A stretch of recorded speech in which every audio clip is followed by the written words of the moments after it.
বার্ধক্যজনিত কারণে অসুস্থ পদ্মশ্রী থাঙ্গা ডারলং। বর্তমানে তার বয়স 103 বছর। মুখ্যমন্ত্রীর নির্দেশে থাঙ্গা ডারলংকে দেখতে যান মন্ত্রী টিঙ্কু রায় সহ জেলা স্বাস্থ্য আধিকারিক।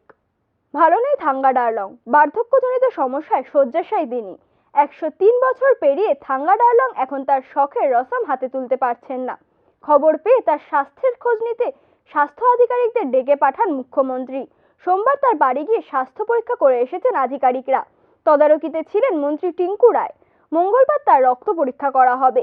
এ বিষয়ে জেলা মুখ্য চিকিৎসা আধিকারিক ডক্টর শঙ্খশুভ্র দেবনাথ জানান, কিছুক্ষণ আগে আমাদের মাননীয় মুখ্যমন্ত্রী মহোদয়ের তরফ থেকে আমাদের ডিরেক্টর হেলথ সার্ভিসের মাধ্যমে আমি একটি মেসেজ পাই যে আমাদের যে মাননীয় থাঙ্গা ডারলং পদ্মশ্রী পুরস্কার প্রাপ্ত উনি অসুস্থ বার্ধক্যজনিত রোগে।